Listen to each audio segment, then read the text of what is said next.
दोस्तों स्वागत है आप सभी का मेरे इस YouTube चैनल में जिसका नाम है ज्ञान लर्निंग। दोस्तों आज का वीडियो बहुत ही इंटरेस्टिंग होने वाला है, इसलिए लास्ट तक देखते रहें। दोस्तों आज हम बात करते हैं कि how many horse connected in one transformer, distribution transformer of 100 kVA, number of horse connected. Transformer आप जब भी देखे होंगे डिस्ट्रीब्यूशन ट्रांसफार्मर तो 25 kVA का भी आता है, 63 kVA का भी आता है, 100 kVA का आता है, 200 kVA का आता है, 315 kVA का आता है। इस प्रकार के डिफरेंट रेंज का जो है ना आपको डिस्ट्रीब्यूशन ट्रांसफार्मर आपके कॉलोनी आसपास या किसी भी जगह पे आपको टोले महल्ले या हर जगह पे कोई भी छोटा विलेज या बड़े विलेज या हर जगह पे आपको जो डिस्ट्रीब्यूशन ट्रांसफार्मर हर अलग अलग रेटिंग के मिल सकते हैं। लेकिन दोस्तों एक हमने एग्जांपल लिया कि यदि 100 kVA का यदि हमारा ट्रांसफार्मर है तो उस कंडीशन में हम जो है उस ट्रांसफार्मर से हम कितना लोड ले सकते हैं या कितने घर को या ऑफिस को हम जोड़ सकते हैं। तो दोस्तों ये चीज़ पता करने के लिए हमने एक डायग्राम लिया है। उसके सपोज जैसे एक डिस्ट्रीब्यूशन ट्रांसफार्मर है जो 100 kVA का है। यहाँ प्राइमरी साइड है, ये सेकेंडरी साइड है। प्राइमरी साइड हाई वोल्टेज है, 11,000 वोल्टेज हम इनकमिंग सप्लाई है, और सेकेंडरी साइड लो वोल्टेज है जो 415 वोल्ट आउटगोइंग सप्लाई है, जिसका प्राइमरी करंट जो है ना 5.25 एम्पियर है, R phase Y phase B phase तीनों फेज पे। और जहाँ पे सेकेंडरी 139.1 एम्पियर है, R phase Y phase B phase, neutral common है, जैसा कि आप ट्रांसफार्मर के डिस्ट्रीब्यूशन ट्रांसफार्मर के नेम प्लेट पे आप देख पा रहे हैं। अकॉर्डिंग टू ट्रांसफार्मर का नेम प्लेट यदि ON EN है मतलब ऑयल नेचुरल एयर नेचुरल, इसका जो कूलिंग सिस्टम है ऑयल नेचुरल और एयर नेचुरल कूलिंग सिस्टम है। हाई वोल्टेज साइड 11,000 वोल्टेज है, लो वोल्टेज साइड 415 वोल्ट है। करंट हमारा हाई वोल्टेज साइड 5.25 एम्पियर है, और सेकेंडरी साइड हमारा जो है LT साइड 139.1 एम्पियर है। FLC मतलब हो गया फुल लोड करंट जो है हमारा 139.1 एम्पियर है। 3 फेज इनकमिंग है, RYB 3 फेज इनकमिंग है, और 3 फेज जो है ना आउट गोइंग है RYB।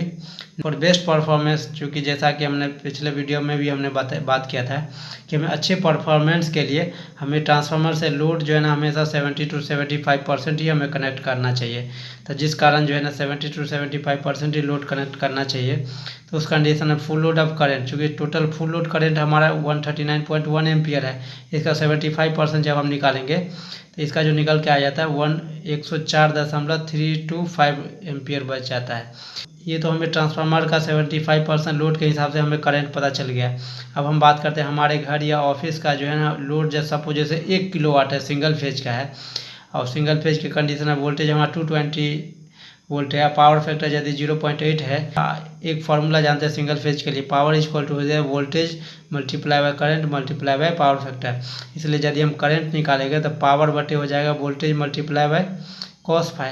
यहाँ पे हम पावर का वैल्यू दे देंगे हम यहाँ पे हमारे घर का लोड यदि 1 किलोवाट है तो 1000 वाट, किलो को यदि हम वाट में कन्वर्ट करेंगे तो किलो के 10⁻³ हो जाएगा, 1000 वाट हो जाएगा। अब बटे वोल्टेज यहाँ पे क्या हो गया 220 वोल्ट सिंगल फेज के लिए, अब पावर फैक्टर हो गया 0.8। उस कंडीशन में हो जाए करंट जो निकल के आ गया वो हमारे घर का यदि 1 किलोवाट का लोड है तो उस कंडीशन में जो है 5.68 एम्पियर हमारा करंट रहेगा। जहाँ पे इस फार्मूले में P इक्वल टू पावर होगा, V equal to apply voltage हो गया single phase, cos phi equal to power factor, I equal to current हो गया।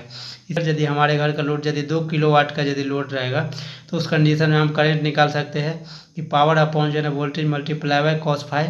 इसको जो है ना यहाँ पे हम 2 किलोवाट के लिए लिए हैं तो 2000 वाट हो गया, और बटे जो है ना वोल्टेज हो गया 220 मल्टीप्लाई बाय cos फाई। इस कंडीशन में 11.36 एम्पियर। इसका मतलब ये हुआ कि हमारे घर का यदि या ऑफिस का यदि 2 किलोवाट का यदि लोड रहेगा तो उस कंडीशन में 11.36 एम्पियर करंट लेगा। तो एक घर हमारा यदि 1 किलोवाट का यदि लोड रहेगा तो उस कंडीशन में इतना एम्पियर लेगा, तो टोटल हमारा ट्रांसफार्मर इतना एम्पियर दे रहा था, उस कंडीशन में कितना होगा इसको हम डिवाइड कर देंगे तो 18.36, मतलब करीब करीब 18 घर या ऑफिस हम जोड़ सकते हैं।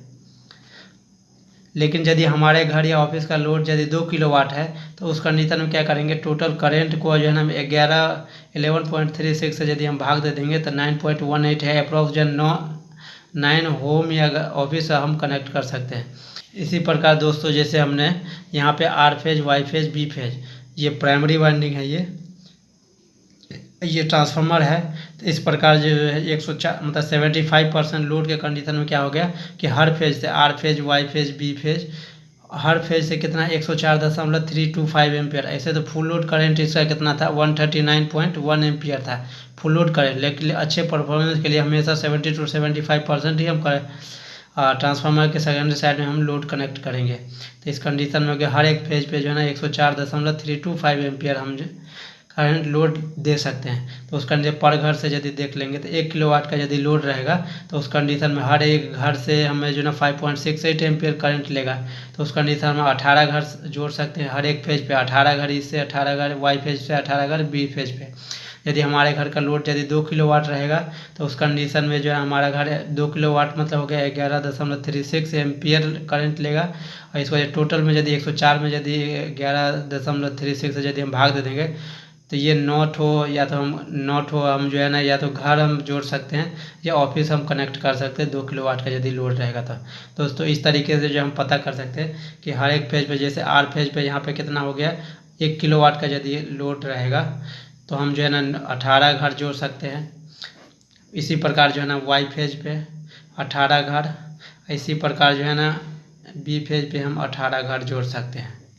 इसी प्रकार यदि हमारा यदि 2 किलोवाट का यदि लोड रहेगा 2 किलोवाट का यदि लोड रहेगा तो आर फेज पे हम जो है 9 घर जोड़ सकते हैं, वाई फेज पे हम 9 घर जोड़ सकते हैं और बी फेज पे हम जो है 9 घर जोड़ सकते हैं। यदि 2-2 किलोवाट का घर हो या ऑफिस हो, घर हो या ऑफिस हो, घर हो या ऑफिस हो। इस तरीके से दोस्तों हम जो है ना कैलकुलेट कर सकते हैं कि हम हमारे घर के आसपास या अपार्टमेंट में या मॉल में हमें कितना लोड के लिए हमें ट्रांसफार्मर लगाना है। उस हिसाब से 70 to 75% उसका निकाल करके अकॉर्डिंग टू डिमांड हम जो है ये डिसाइड कर सकते हैं कि हम अपने घरों के आसपास जो है कितने का ट्रांसफार्मर लगा सकते हैं। और यदि ट्रांसफार्मर यदि लगा हुआ है तो उसका फ़िलहाल का उसका कंडीशन क्या है, लोड पे चल रहा है, ओवरलोड पे चल रहा है। ओवरलोड पे यदि चल रहा है तो उस कंडीशन में आप बिजली विभाग में आप कंप्लेन कर सकते हैं कि हमारे घर के आसपास का जो है कोई ट्रांसफार्मर यदि ओवरलोड पे चल रहा है तो उसको कंप्लेन करके आप जो है ना वहाँ पे ख़राब होने से पहले उसको आप चेंज करवा सकते हैं और नया ट्रांसफार्मर लगा करके आप जो है ना इन फ्यूचर में